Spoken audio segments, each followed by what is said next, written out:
Assalamualaikum warahmatullahi wabarakatuh. Ahlan wa sahlan. Kaifa haluk? Hai teman-teman semuanya. Baiklah, pada video kali ini saya ingin menjelaskan mengenai materi yaitu Al-Quran dan filsafatnya mengenai ilmu. Nah, apa itu Al-Quran dan filsafatnya mengenai ilmu? Berikut penjelasannya.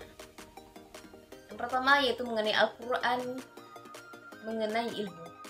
Pengertian Al-Quran secara ilmu kebahasaan berakar dari kata qara'a yaqra'u Qur'anan, yang berarti bacaan atau yang dibaca.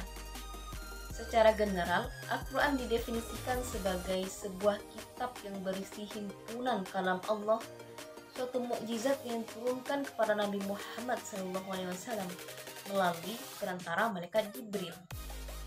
Ditulis dalam mushaf yang kemurniannya senantiasa terpelihara dan membacanya merupakan amal ibadah. Al-Quran adalah kitab induk, rujukan utama bagi segala rujukan, sumber dari segala sumber, basis bagi segala sains dan ilmu pengetahuan. Sejauh mana keabsahan ilmu harus diukur standarnya adalah dari Al-Quran. Ia adalah buku induk ilmu pengetahuan di mana tidak ada satu perkara apapun yang terlewatkan.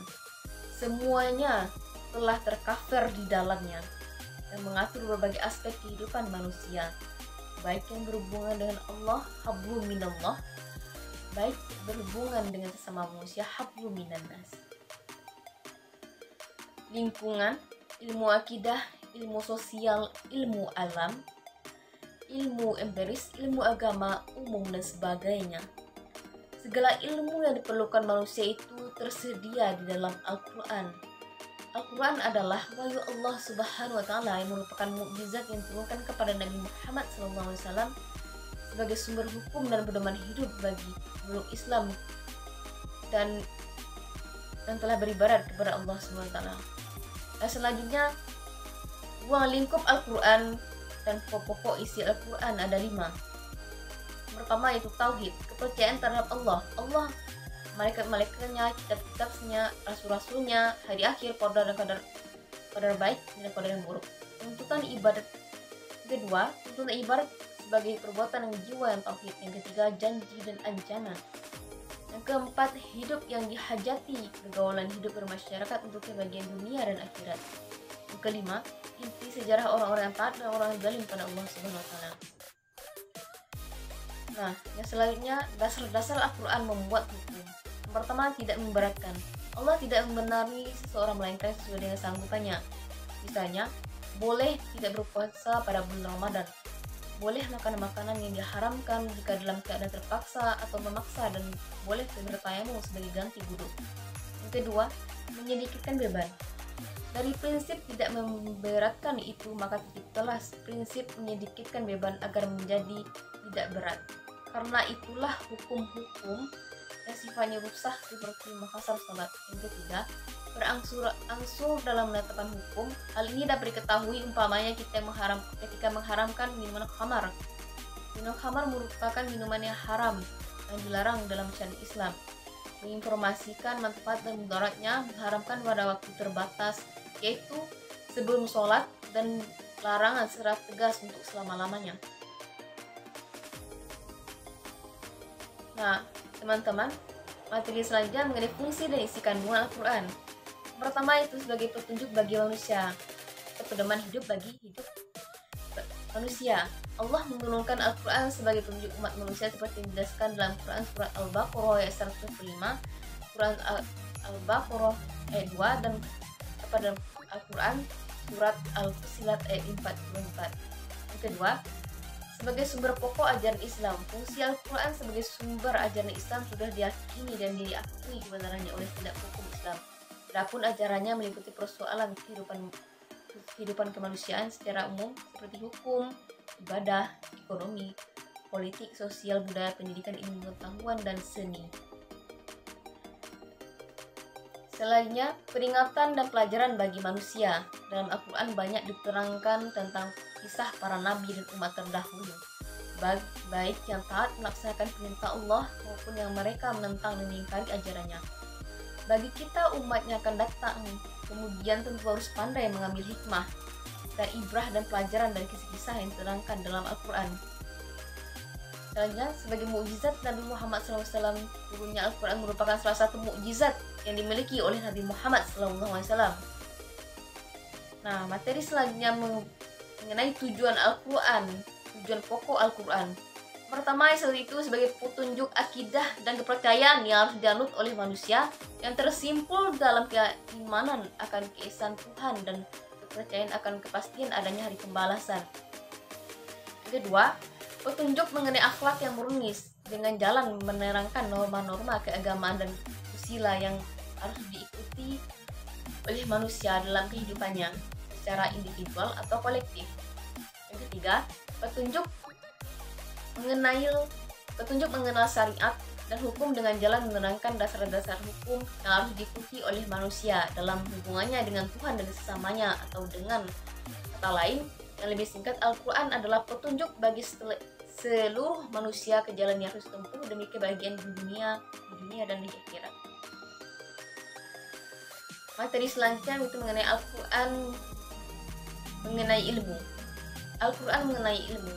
Al-Quran demikian menghormati kedudukan ilmu dengan penghormatan yang tidak ditemukan bandingnya dalam kitab-kitab suci yang lain. Sebagai bukti, Al-Quran mensyifati masa Arab pra-Islam dengan jahiliyah atau kebodohan. Di dalam Al-Quran terdapat beratus-ratus ayat yang menyebut tentang ilmu atau pengetahuan. Di dalam sebagian besar ayat itu disebutkan kemuliaan dan ketinggian derajat ilmu. Dalam rangka mengingatkan tentang anugerah yang telah diberikan kepada manusia, Allah berfirman dalam Al-Quran surat Al-Alaq ayat 5 yang berbunyi, A'udzu billahi minasy syaithanir rajim.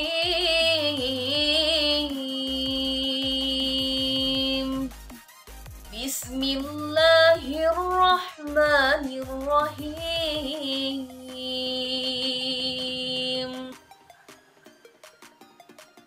Allamal insana ma lam ya'lam, yang artinya Allah mengajarkan kepada manusia apa yang tidak mereka ketahui. Itu terdapat dalam Quran surat Al-Alaq ayat 5.